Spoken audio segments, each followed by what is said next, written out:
Good afternoon, Your Honor. Melissa McNeil on behalf of NIKOLAS CRUZ.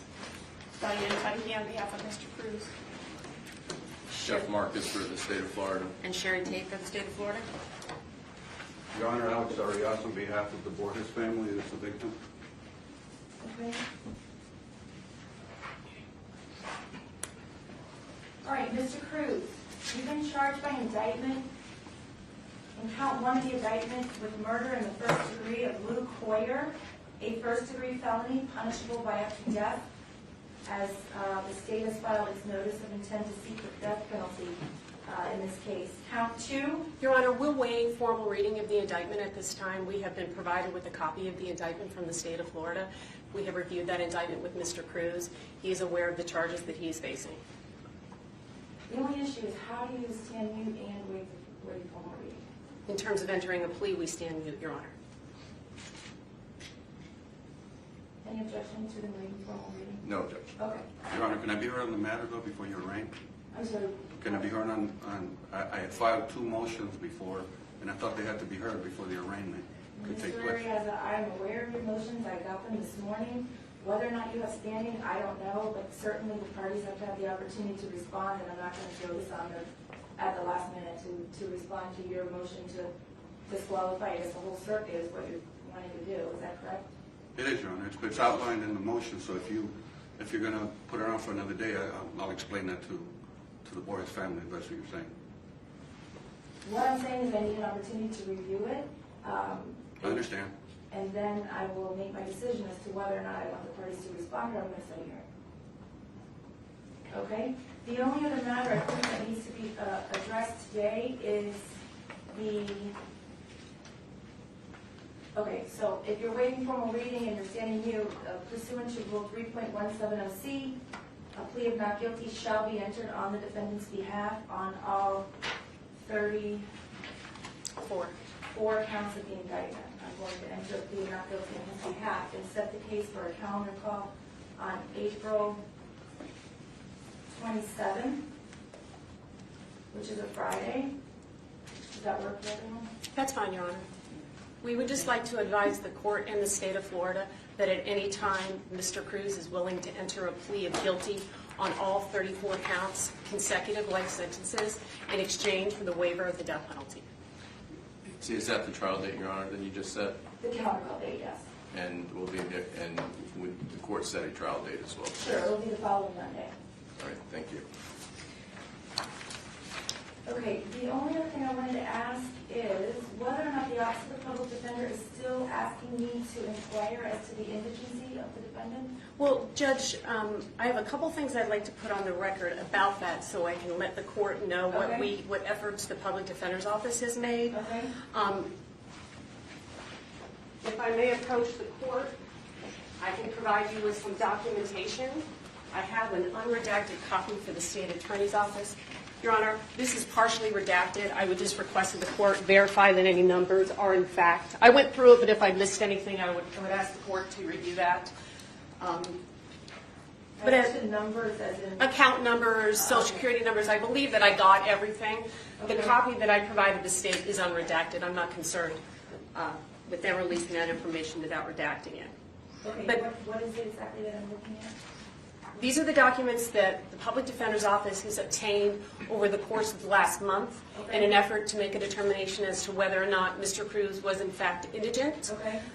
We, as the court is aware, we were appointed on February 15th of this year, and immediately thereafter there was a lot of media attention as to alleged assets that Mr. Cruz or the estate of Linda Cruz had, that due to her death he would be a beneficiary of those monies. So as a result of that, we reached out. We know that there was a medical malpractice lawsuit that was filed on behalf of Linda Cruz and the children as a result of Roger Cruz's death.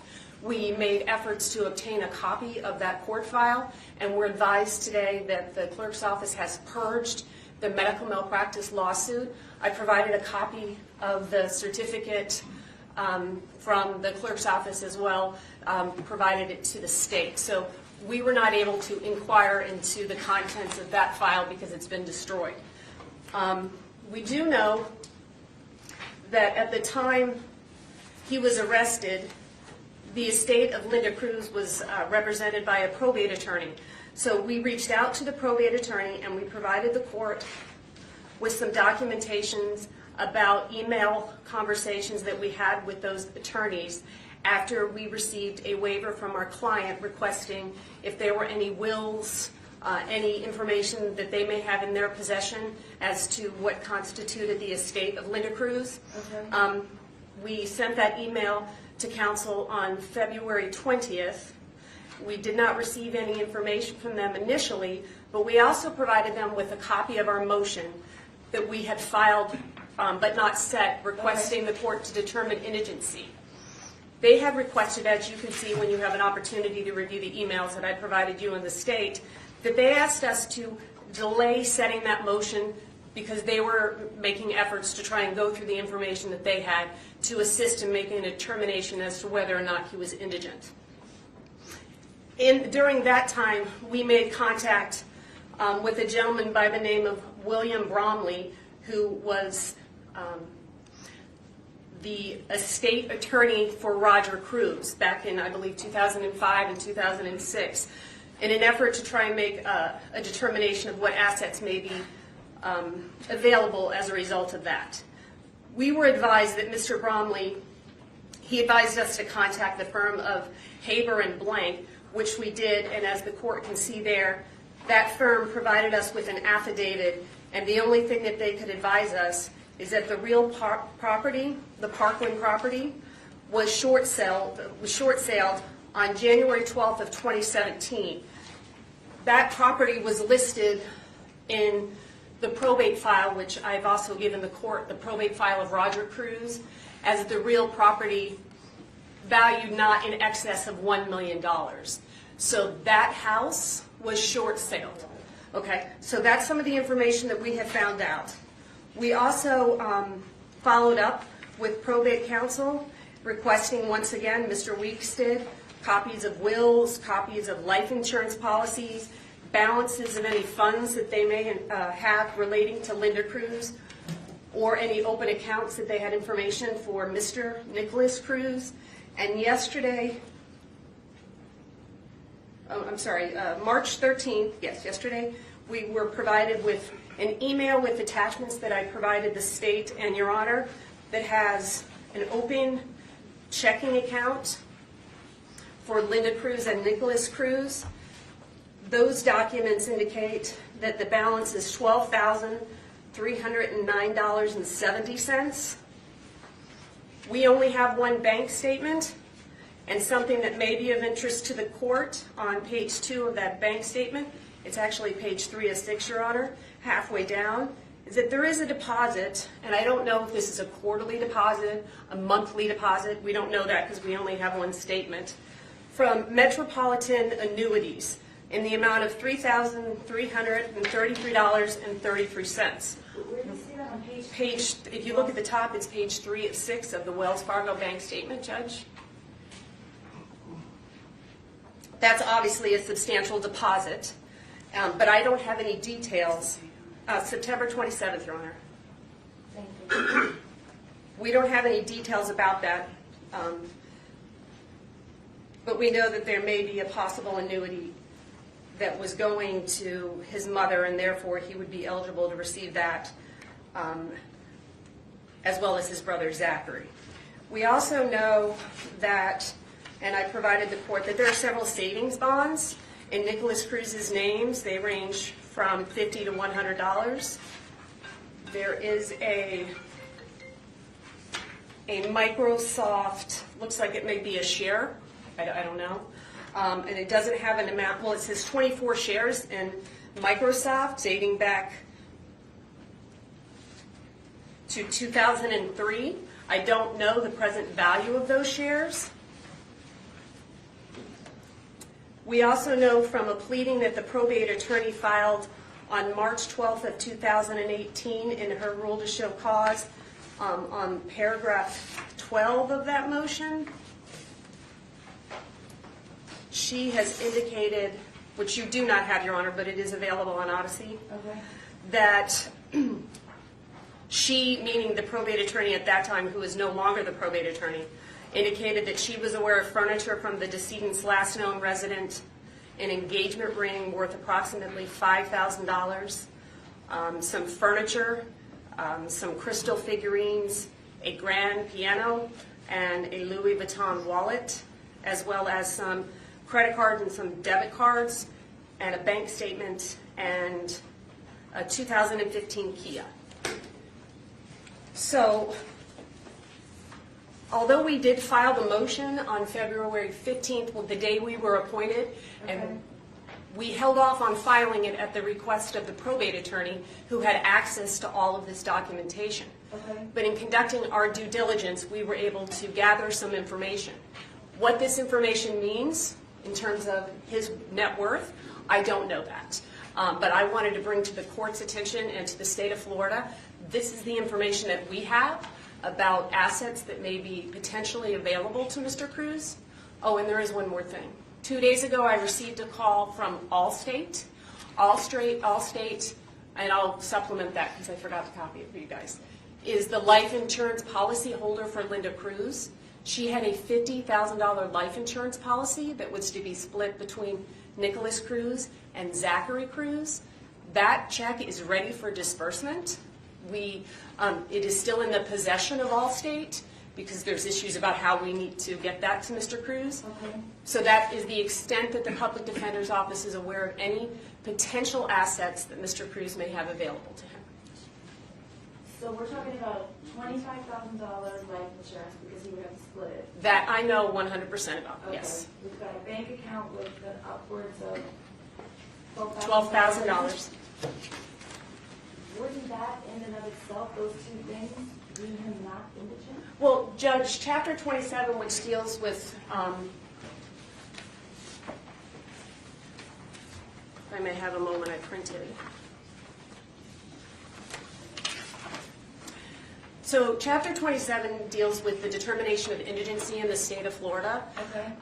And in reviewing that chapter, and during the evolution of that chapter, there was contemplation of the offense. So that if somebody is charged with a third-degree felony, Okay. let's say a possession of a cocaine, they may be indigent, but somebody who is charged with multiple counts of first-degree murder, where the state of Florida is seeking the death penalty, they may not be indigent.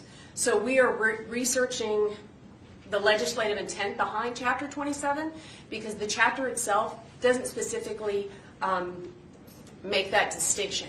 However, it's my understanding that there was some discussion in writing of Chapter 27 in contemplation of cases of first-degree murder in a death penalty case, because Okay. somebody who is indigent for a third-degree felony may not be indigent for a first-degree murder charge. And in this case, we have 17 counts. So what are you asking me to do today? I'm letting the court know what the Public Defender's Office has in their possession, and the only representation that I can personally make is that I know that there is a $25,000 check that will be coming to Mr. Cruz once we figure out how that can be dispersed to him. And then I'm just giving the court the information that we obtain. I'm not in a position to interpret that. I'm not a probate lawyer. I'm assuming that the probate attorney that has been retained for the estate of Linda Cruz will be doing that. So I don't know if the court is inclined to perhaps set this for 30 days out to give any interested parties an opportunity to come forward if they do in fact have information about any monies that would be owed or eligible for Mr. Cruz, and then the court can make a determination once we do a more comprehensive review of Chapter 27 as to whether or not contemplation of the offense is a factor that the court should consider in making a determination of whether or not somebody's indigent. And we also, as of today's date, we have notices of 3 lawsuits that have been filed where Mr. Cruz is listed as a party. And I do know that in a determination of indigency status that there is a contemplation that there's a due process service creates a substantial hardship for the applicant or the applicant's family.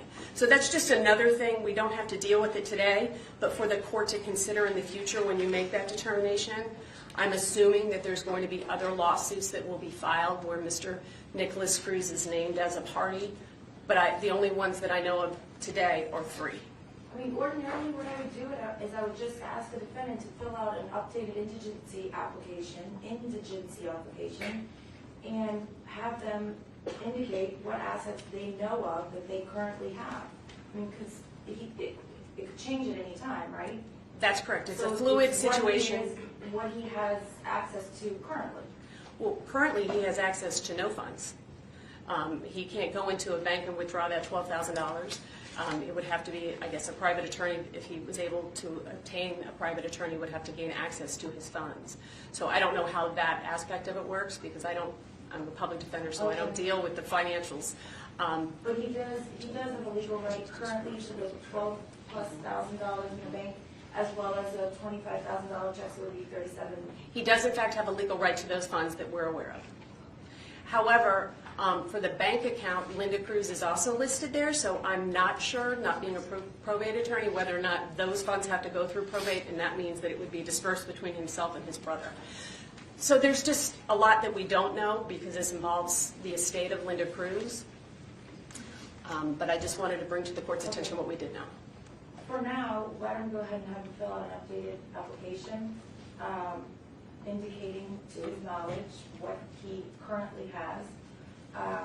Steve, do you want to be here? Judge, we've just asked if you're going to appoint the public defender's office today, that it's subject to review upon the disbursement of the funds, that we have a hearing and review it in 30 days or sooner if they find I've out. already been appointed, have you not? Yes, Your Honor. Okay. Yeah, on the 15th of I've February. only had one of the cases where this issue arose, where an individual had a trust fund, and as it turned out, did not have access to any of the money. So, this is sort of the first time that I've been dealing with something of this complex nature when it comes to somebody's finances and whether or not they're indigent. So if the court is inclined to have us refill out the application for the public defender's office, I would ask that you just reset this and maybe even till tomorrow so that we can go out and meet with Mr. Cruz. I don't believe that we have the opportunity to speak freely with him as his counsel in present circumstances. So whenever That's the fine. And then court... why don't you just file the updated application? And then what were you all suggesting, that I reset it in 30 days? And Well, I'm not educated about all of his assets. There is a probate attorney that has been retained for the estate of Linda Cruz. 2 days ago, I believe. I'm sure that he's in the process of reviewing all of the documentation. He's going to be the person that's going to have the information about what money will be going potentially to Mr. Cruz. Right now, it's just speculation. So I think if we give that individual, and his name is Jose Lorenzo, an opportunity to do what it is that he needs to do. It's my understanding that he is trying to obtain some of the probate documentation from the original probate attorney, and Judge Green signed an order requiring that attorney to turn everything over to Mr. Lorenzo. That would just give the court a more education to make the appropriate decision than the information that we have today. Okay, anything else? Judge, I have some orders to hand the court before we're done with the proceeding today. The state and the defense entered into a stipulation. We filed a 10-day notice to get certain medical records and mental health records, school records. So the 10 days has elapsed. That would allow us to seek a court order, but we've also entered into by stipulation with defense counsel. So I've got the orders for Broward Health, for Henderson Behavioral Health, for South County Medical Health Center, for Jerome Golden Center, for Broward County Clerk of the Court, for District of Palm Beach County Schools, and Broward County Public Schools. So I have an order that we've all stipulated to for Your Honor to You all sign. presented this to me previously. Yes, Your Honor. You were saying that the 10-day notice period has elapsed, because this is familiar, and you all are agreeing to these Yes, Judge, of course. requests. Okay, now go ahead and sign those. Anything else that needs to be addressed? No, are you resetting this? Did you decide we're going to reset it for tomorrow, or are we going to do a review in 30 As days? far as I'm concerned, and if you all want to provide me some insight, as far as I'm concerned, his financial situation is what he currently has access to. So if he can currently access $37,000, whether it be through, I don't know how you would do that either, a private lawyer or whatever that is, if the clerk says that he's not indigent, based on that updated information, then unless the public defender's office is asking for a hearing on it, I think I would just discharge him from the case. Well, Judge, what I would like, if the court is inclined, is to set it for 30 days. We will submit that documentation to the clerk's office and speak with Mr. Lorenzo and see if he can expedite what he is doing so that we can provide the court with the information. I do not believe that there is anyone, private attorney in the state of Florida, that would take a 17-count first-degree murder case for, I think Your Honor said 32, what was the total? I was just adding the 25,000 that you said, and then So approximately total of 37,000. bank account was about 12,000. So I was just giving an approximate number. Right. So that's my point is, given a little bit more time, I would have an opportunity to research the contemplation of the offense under Chapter 27, which is how we make the determination of indigency. I mean, if you all are willing to stay on, and your office is willing to conduct discovery and do whatever it is, whatever else it is that you would do if you were representing someone else, with this being in limbo, I don't have a problem with that. I just would like the court to have all of the information that they need in order for you to make a determination, an accurate determination. And that's why we filed the motion for a determination of indigency, and I just believe that there are more parties that are involved in that determination, or parties that can bring forth information to the court than the one that is standing before Your Honor, meaning the defense. We would like it set for 30 days. While the amount of money available to him may not pay for his entire representation, if he becomes indigent, then there is a mechanism for that attorney to get costs. Sure. Okay, so you want me to set it out for 30 days for an indigency status? Yes. Okay. How about April 11th, which is a Wednesday at 1:30? Does that work? It's not spring break, is it? I think spring break is in March. March, sure. Okay, that's fine, Judge. Does that work for you all? We'll make it work. Okay, thank you. We're in recess and I'll sign these right now. Your Honor, so I would just wait for you to make a determination on those? Yes. Thank you. Thank you. Let's go.